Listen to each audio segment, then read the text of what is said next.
우리가 지금 구품계의 이 공무원 조직이 지금 600년 된 틀입니다, 이게. 근데 전 세계에 지금 좋은 국가를 만들자라고 했을 때 좋은 국가가 만들려면 좋은 일자리 있어야 되고 산업이 있어야 되고 시장이 좋게 잘 작동을 해야 돼요. 시장이 작동한다는 거 쉬운 일 아닙니다, 사실. 어떤 사람이 불량식품을 내거나 어떤 사람이 주식시장에다가 자기 허위 분식 재무제표를 내면 주식시장 제도가 무너지는 거예요. 그러니까 신뢰를 잘 보장을 해야만 시장 제도가 작동을 하는 겁니다, 사실은. 이 신뢰를 관리해야 되는 것이 법제이고 이 법제를 관리하는 것이 관료조직인데 그렇기 때문에 법제와 관료가 부패되어 버리면 시장도 작동을 안 하게 되는 겁니다. 그러니까 민주주의가 하고 시장 발전이라는 것은 늘 같이 갈 수밖에 없는 겁니다, 이게.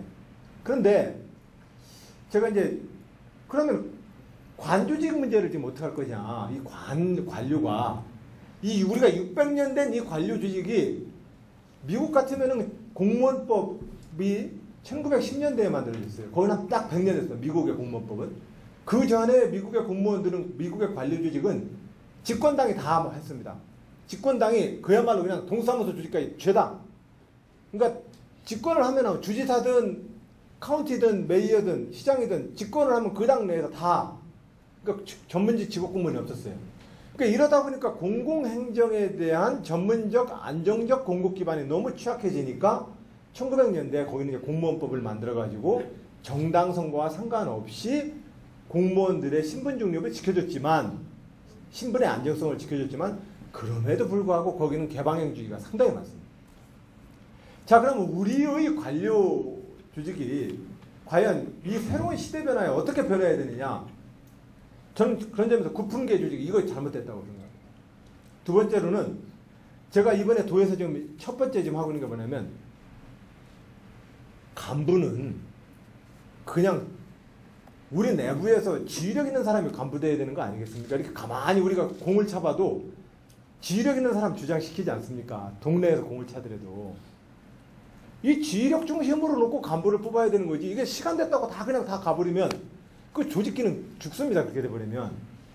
그래서 올해부터 도에서는 4급 승진 때부터 간부 역량평가를 합니다.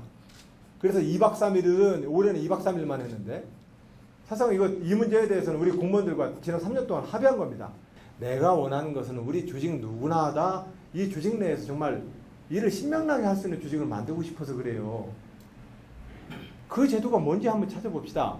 이래가지고 이제 지난해부터 이제 6급 따로, 7급 따로, 따로 모여가지고 인사제도 혁신에 대해서 어떻게 할 거냐고 안들을 모아서 올 초에 몇 가지 이제 시행을 하는 것이 저 역량평가. 간부들은 역량평가 제도를 좀 거쳐서 그 연공서열대로 무조건 간부 되는 것보다는 적어도 그렇게 해서 한번 역량평가나 동료들에 의한 동료평가 점수를 통해서 간부 지위를 구성하는 것이 낫겠다. 이래가지고 지금 현재 역량평가를 도에서는 좀 하고 있습니다.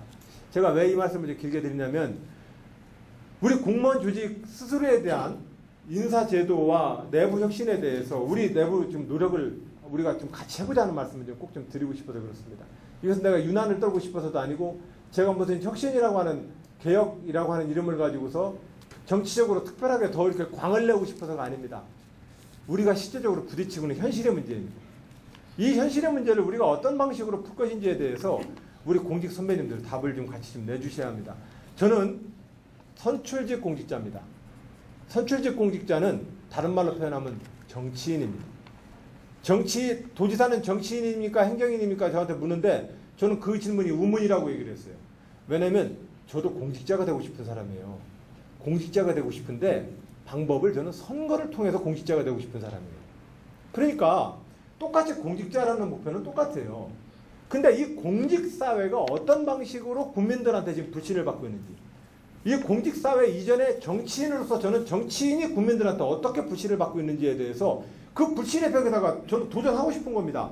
저 정치인이지만 열심히 일하고 있고 이 사회의 보통의 직업인처럼 저도 존중받는 직업인이고 싶습니다. 왜 정치인이 욕먹어야 합니까? 나 욕먹을 이유 없다고 생각합니다. 국민 여러분. 나 이 얘기를 하고 싶은 거예요. 이 문제에서 나는 다시 한번 우리 공직자와 관료조직의 권위를 다시 한번 찾자. 모든 사람이 시장을 통해서 사적 이윤을 추구할 때 우리 모두의 공익을 위해서 지키기 위한 유일한 조직, 그게 관료조직이다. 그게 정부조직이다.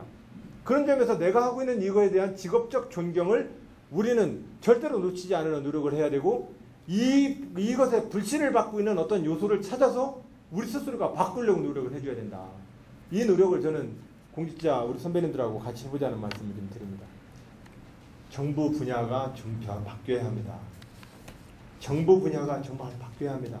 지금 현재 우리 모든 국민들은 박정희 대통령 시대에 국가가 결정하고 국가가 알아서 끌고 가면 나는 가서 좀 쫓아가 볼게, 이런 정도의 국가관을 가지고 있고, 실질적으로 자기의 권리는 절대로 그렇게 그 권리를 양보하지는 않아요. 사실은 산업단지 국가가 결정해서 뭐 하자고 하면 그 땅 내놓습니까? 안 내놓거든요. 그렇기 때문에 사실은 끌고 가는 것은 국가가 끌고 가라고 그러고, 그것을 따라가는 국민들은 21세기 국민이에요. 그러니까 그 박정희 시대에 끌고 가는 국가 역할을 가지고는 하나도 못 끌게 돼 있어요. 그렇기 때문에 국가 역할과 일하는 방식이 바뀌어야 합니다.